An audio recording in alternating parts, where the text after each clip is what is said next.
my hand was on my firearm while I was checking the house. Were you scared that like she might be violent when you arrived? Yes. What's your name and what do you do? Hi, I'm Kaizer. I'm a full-time YouTuber in Singapore. Full-time YouTuber? Yes. That's all? Yeah, I mean that's pretty much what I do. I saw right on your profile that you used to be a police officer. Correct. Then how did it change to become a YouTuber? I was a police officer during my NS, National Service. Okay. So right after I OR'd, I just made some content about it. I made this SPF NS guide, which no one really made in the past. So before I enlisted into SPF for NS, there wasn't really much guides or any tips online. And the only thing that I could only find was on Reddit. Okay. Then after I OR'd, I just decided to help out future PNS men, PNSF actually, and because it's quite rare to be in SPF or NS. It's usually Army, right? Either Army, SPF or SCDF, which is Civil Defense. How did they put you into the police force? It's quite random, honestly. It's randomized. Random? I can't tell you how they choose. And then actually just now you released a new video. Yes. And it's regarding how you arrested somebody. I'm just some random YouTuber that happened to be responding to the case a few years ago. Yes, correct. So I don't know if you heard about the news recently. A woman got 18 years jail for killing her adoptive father. And yes, this police officer right here was in fact me. Basically, in the video I talked about the whole case itself, and then honestly I just feel that 18 years is a little bit ridiculous, especially since it's a murder case. When you were going to arrest this person, right, did you really know that she was the murderer? Yes, we were told that she was actually the one who murdered her own adoptive father. Do you remember what time was it when you arrested her? What time? In the afternoon? We arrived at the scene at 5:30 AM in the morning because I was on night shift. So is it like her report to the police already mentioned that she murdered? That's how you know? Yes. Yeah, she basically admitted that she murdered because she wanted to turn herself in by going to Sengkang MPC, which is actually just nearby. Yeah. So, but she decided to call the police instead while she was walking here, if I'm not wrong. And yeah, that's how we responded to the case and arrested her at scene. Oh, wow. Yeah, it's quite interesting, I know. Were you scared that like she might be violent when you arrived? Yes, my hand was on my firearm while I was checking the house. You never know if she'll be hiding at some corner waiting to ambush me. Or with a weapon or something, So have to stay ready, I guess. And luckily that did not happen. Otherwise, I wouldn't be sitting here at this interview right now. Yeah. True. What made you start making videos about Singapore's hidden gems? If you look at my YouTube career, I've basically tried every types of videos. Whether it's commentary, whether it's gaming, and food reviews, and then last year, November, when I was in reservist for my SPF NS, I decided to just try out this new concept, just things in Singapore found on Google Maps. I just basically went on Google Maps to find strangest things, strangest places. Roads that lead to nowhere, an evil tree that's supposedly cursed, and a possible massive secret underground world. Here are the strangest places in Singapore you didn't know existed.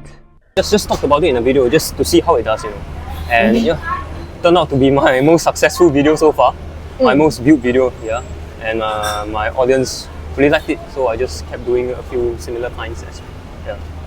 But how do you know where to start? Like the Google Maps is so big, right? Then how you know like which area? Good question. Honestly, I don't know. You don't? Honestly, I don't know. I literally just go on Google Maps, just have a look for around a few hours, and then I just somehow found these places. So you find a place, then you research on the place? Yes. Yeah. To see if it has history to it or just a random place, Wow, then that means you take like a lot of time for one video. Yes. The first video took me about 1 month. In fact, the latest video took me about 1 month also. Oh. Yeah, just the amount of research, the amount of scripting and the editing itself also takes a lot of time. But I think it's worth it because it's my most successful series so far, and my audience seems to enjoy it. So yeah, I'll keep making them. Even though it takes so long to do. I mean, I enjoy making it myself also. It's one of those things where I myself as a viewer, I enjoy watching it as well. Yeah. Do you watch like crime documentaries? Is Honestly, that why not like really. inspire you to do it? Honestly, not really. No. Ah? Yeah, it's just very interesting to see weird places in Singapore. You know, like for example, in one of the videos, there's this like so-called weather balloon, which I don't think many Singaporeans know, except for those who live in Jurong. You know, they will definitely see it in the sky.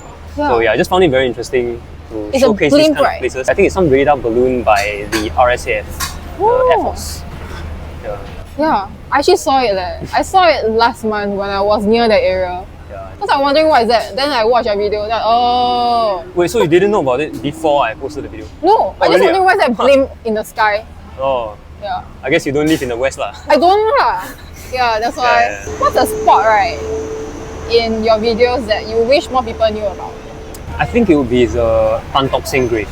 Yeah, Okay. the one that I did in my most recent video. It's just very fascinating to see that there's a grave of such a renowned person, like so well-known person because of the hospital, right? Obviously, yeah. Just behind a bus stop. That you can just visit. Yeah, it's a place that not many Singaporeans know. Maybe just a small group of people. Would you ever go there personally? What? As in the grave or the places itself? The grave. If I'm nearby, I guess, but I won't see a reason for me to purposely go there. You know, not to be disrespectful, obviously, but yeah. Which bus stop is there? I forgot already. I don't know. It's somewhere near CBD area. I think Outram Park. Your videos, right, often feel very thoughtful. Like you mentioned, you actually like spend a lot of time on it. Yes. Right. Then how do you like balance like virality versus storytelling? Because your video went viral. But I don't really do my videos to make them go viral, if that makes sense. Oh, Yeah, because okay. unlike TikTok where you have to do videos based on trends or like trending audios, YouTube, for me, it's just kind of like I just do what I enjoy doing, and as like I previously mentioned, is what I enjoy watching as a viewer itself. You know? My videos are kind of a bit storytelling because there's no such videos like weirdest things or strangest places in Singapore on Google Maps, right? So it's one of a kind video, and I just hope there will be more of these in the Singapore YouTube scene. Hopefully. It's like, I think once you start it, it's like you're a trendsetter. So like more people might do it. Maybe, but at the same time, Singapore is quite small. Oh yeah. There's not much places. In fact, I don't really have any more places already. After my last video, yeah, but I'll still somehow manage to find some places. Just it needs some time. Yeah. So how long have you been doing YouTube? This year will be my third year, if I'm not wrong. Yeah, I started in August 2022, halfway during my NS actually. Oh. Yeah, I was 1 year into my NS. Then, since I was a neighborhood police officer, I had, let's say, a lot of free time because I am 2 in 2 outs compared to SAF's 5 in 2 outs. Meaning I have, I guess, a bit more time, a bit more off time compared to SAF or even SCDF. Okay, explain a bit. What is 5 in, 2 out? Okay, so 5 in means for SAF, right? 5 in means they stay in camp for 5 days straight, do their duties, and then they book out on Friday night and book in on Sunday morning or afternoon. Actually, I'm not too sure. I think it's evening or something. They will have two off days and 5 duty days. For SPF, it's straightforward, 2 days and 2 hours. Because I do morning shift, night shift, and then I'll have 2 days off. Essentially, so I'll just make use of the off time to make videos and just see how it goes, you know. And then once I ORD'd, which is end of NS, I was like, you know what, just try it out and just go full time. Did you study something related in school? Not really. I was in performance production in IT. Do you know what that is? No. A lot of people also don't know, but performance production is basically, you know, the live shows, and I'm basically the backstage crew for like lighting, sound, staging, but it's a little bit related because of lighting and audio, I guess. Staging not really because I'm doing videos at home. Actually, initially I wanted to go filmmaking, but it was full, so this was kind of like third choice. Yeah, and then afterwards, I just did YouTube. I don't really want to go into the staging side of things, the live show side of career, because it's quite unstable. especially during my time when I was still in IT, because it was COVID time.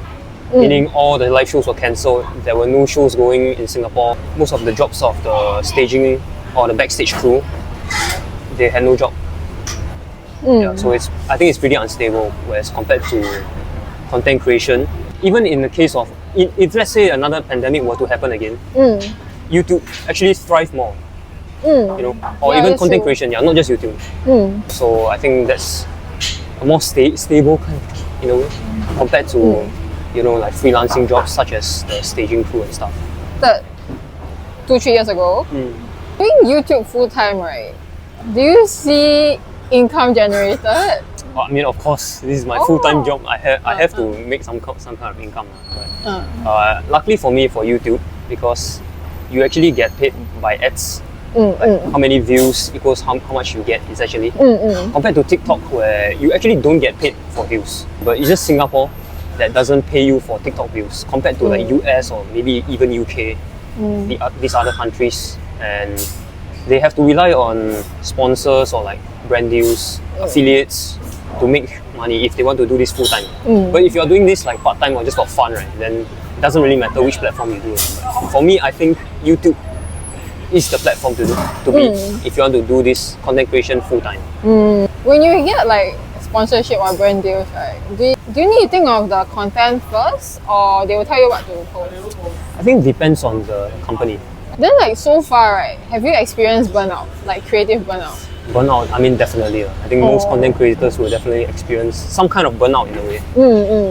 But for me, I think I just have to think of this as, I'm doing this as my job, as my career. So if I stop, and especially since I'm a solo creator, if these channels or these other content creators have a team behind them, maybe it's not that easy to burn out. But as a solo content creator, we definitely burn out easier. So for me, I think it's honestly just looking at it as if I stop, then my entire channel slows down as well. And it's hard to pick up once you stop posting videos. You have to be consistent and just keep posting no matter what. Well, a lot of discipline is needed. Definitely. But at the same time, you need to be creative. Then like, how do you manage? I have a list of video ideas that is like 4 or 5 pages long. So whenever I think of a video idea, I will just put it down in this list on my phone. And then even if the idea is a bit meh, I know I can still work around the idea someday in the future. That's why I'll never run out of ideas. Can I see the list? No. Okay. Confidential. Okay, never mind. Don't have the list, it's okay. Okay. So you mentioned that like you're only 22 years old. This year. Still 22. Oh no, 23 this year, but I'm currently 22. Okay, 23 this year. So like, what's something most people take a lot of time, but then you learn it early? I wouldn't say I'm a very successful content creator yet. I would still classify myself as a small creator. But I think one thing I learned when I was young is very important, by the way, is work hard. Basically, work hard. Hard work always beats talent. In your early 20s is when you have the most energy and the most, I guess, time. Yeah. So for me, I think working as hard as possible during my 20s is very necessary so that I can relax or slow down when I'm in like 30s or 40s when I have less energy and I guess less time because of commitments, family, bills to pay, etc. Does it mean that you have a schedule of like when you will post? I'll have a list of what videos I want to do per month, but not really. I just kind of go with the flow, and someday I might just not feel like making a video and just go watch YouTube videos instead to learn more about the editings and stuff. But yeah, I mean, I don't really work every day. I may work hard, but it's not every day because that's when burnout happens. Yeah. Have you ever taken like a very long break? The longest was probably 1 month, which was during my reservist, and then I came back with the most successful video of my YouTube channel so far. Yeah, so actually, you know what? Sometimes if you burn out, take a few weeks of rest, you might actually come back with better ideas. Yeah. I guess that's what I learned from that.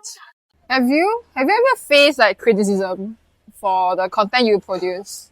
I mean, definitely, because no matter what you do, right, there will always be haters, especially in Singapore, But usually I would say I don't get that much hate because my videos are not that controversial. I don't really see the haters as like something that important unless it's okay. Look, if it's constructive criticism, I'm okay with it because it's actually something you can look and improve on. Yeah. You know, sometimes my viewers tell me that my lighting is quite dark or like the camera angle is bad, etc. Then that's when I can look at ways to improve my videos. Yeah. So I think constructive criticism is good. Then the not constructive one. Eh? You mean like the hate comments lah? How do you deal with it? Honestly, I don't really care. Wow. Yeah, because at the end of the day, right, one additional comment is more engagement for you. Meaning the hater is kind of helping your video do better in a way. Unless your comment section is really filled of hate comments, you might have to relook at the video to see what you might have done wrong. Unless it's a very controversial topic, then obviously you get hate comments. Yeah. But okay, this is because you did it for so long already, right? Then you are like numb to it. In a way, yes. Then in the beginning, I did YouTube when I was still in NS, right? Which means I was still a police officer when I created my first video. Yeah. The hate comments you get, right, it's just visual. It's just pixels on a phone.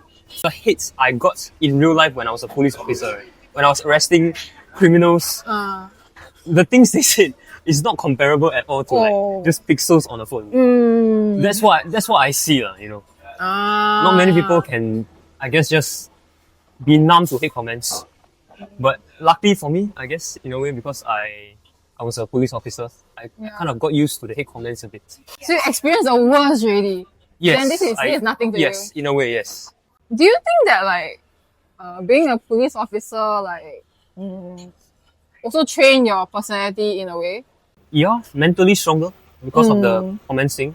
I've seen a lot of cases, like a lot of different cases when I was a police officer. Because you kind of get used to seeing so much things that you wouldn't normally see in a day-to-day basis. Yeah. I think one of the things is behaving yourself in public. Whenever I go to food courts with my in charge to tapao or just buy anything, the public will always look at you. No matter what, kids, adults, or even grandmothers, grandparents, they will just look at you. So I think with being a police officer, right, you have to kind of behave how you act in public. What's the term called? Like third person view. Oh, okay. You kind of have to look at yourself in a third person view. So I think that's one of the things that I learned as police officer that can apply to my current job. So the case that you handled is like a murderer case.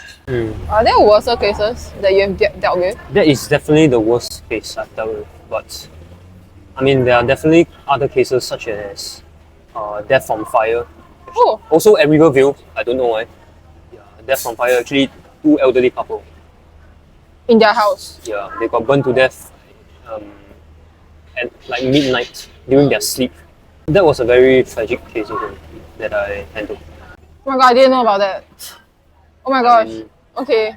It's been a while. It's been close to 3 years. Does it mean that like the elderly couple got set on fire by somebody? Or it's just an accident? I don't know if the details were released yet, so I'm just gonna, I'm not gonna speak about it. Okay, just in case I get into trouble. Okay. It's good. I feel like being a police officer also like train you to keep secret. Yes, you know what? Yes. I saw it, one of your stories, right? Your dad go and buy the newspaper report to show you. Is it? Yes. Because your face on it. Yes. You have a mask on, right? That time, because it was still COVID, yes. So your family like supports you when you were a police officer? Like they were proud that you were a police officer? I guess so, but at the same time, it's not my choice and it's not really my career. But yeah, I mean, with the cases that I've done and I've told them about them, I think they are so-called proud, but I think they're proud of my content creation journey. Oh! I guess. Like, how do they support you? Well, my mother watches almost every video. Uh-huh. My father watches here and now, every now and then. But yeah, my mother, she basically she just wants me to do whatever I enjoy doing the most, which is nice to have. But yeah, I think that's a nice thing to have. It's a nice support that I can get from her. Are you the only child? Yes. The only one, and they already like allow you to do whatever you want. Well, at the start, my father wasn't that supportive of me doing content creation. Obviously, very standard Singaporean parents. They want you're either a doctor, lawyer, or a failure. When I first told them that I wanted to do content creation as a full-time thing, as a job, my father wasn't that supportive and just told me to go study, go find a proper job. But honestly, I just believed in myself. I just knew that this was what I want to do, and not just, no offense, but work a 9 to 5 until I die, until I retire. Yeah, that's it. But now he okay already? Honestly, I also don't know. But hopefully he's okay with it. I'm still gonna do what I want to do. Sense of accomplishments when you finish, like for example, for me, every time after I post a video, I'll just be like, wow. That's what keeps me going and making even more videos. Does the result also like boost your mood? I'm not gonna just sit here and lie and say no, but yes, definitely a bit. You know, I'm treating this as like a business in a way, because you kind of have to have as a full-time content creator. You have to look at your stats. You have to see what is doing well. You have to see how your audience reacts to your videos, like your audience response. So definitely, if I see a video performing better, I mean, I think for most content creators, they'll be happy. Who would be not happy, right? Yeah. I really hope that you shoot up like the Jianhao. Jianhao, wow, that one too much. Too much? He's global already, you know. Really? He's global already. Yeah. I don't think I will ever even get close to his level. Can one lah. I don't know, man. I don't know. Oh, I know. Sneaky Sushi. Sneaky Sushi. Maybe. He's also a legend in the YouTube scene in Singapore. He's one of the YouTubers that I look up to and I'm inspired by. Okay. Yeah. I think I would say I definitely won't be doing the content that I do. I might still do YouTube, but maybe not videos, not a Singapore related video. When I started watching him when I was still in NS, and yeah, that was when I was like, you know what, I want to become like him one day. Does he know your presence? Well, he has watched one of my videos before. He mentioned about it in his stream. Wow. Okay. Which I'm very honored by. Yeah, I couldn't believe it. I thought I was in a dream, but yeah, I mean, I still haven't met him face to face, like in real life. So I hope I can meet him one day, or even like just work with him on a video or something. That's one of my dreams. Like both of you, right? You collaborate, right? Then like you bring him to the place you found on the Google Map. Correct. That one will be boom. We'll see. You all go to the bridge that's like nowhere one. We'll see. Oh, that will be fun. Wait, did he like message you? No. Oh. No. But it's just how do you find out? He was doing a live stream where he reacted to his own Reddit. Then someone posted my video on it, like asking him to go explore the places or something like that. Yeah, then he just said on stream that he has already watched my video, so I was shocked. Then obviously one of my viewers sent me the clip. I actually made a video reacting about it also, like talking about it also. If you could offer a kind piece of advice to young creators or students, like what would it be? I wouldn't classify myself as a very successful or a big content creator, but I would still say the same thing. That is, just chase your dreams. Very common saying. Do what you enjoy doing. Don't let anyone tell you what to do or what not to do. Especially, even if it's your parents. You know, I know sometimes they might be right, but not all the times. Yeah, but honestly, it's just to chase your dreams. Just do whatever you like, whatever you love, and yeah, have fun with it. Where can the audience find you besides YouTube? My social media handle is @Kaizer Ho. That's on YouTube, Instagram, and TikTok. That's where you can find me. But I mainly do videos on YouTube. Yeah. Thank you for doing this podcast with me. My pleasure. Thanks for having me. If you enjoyed this podcast, subscribe and give us a thumbs up.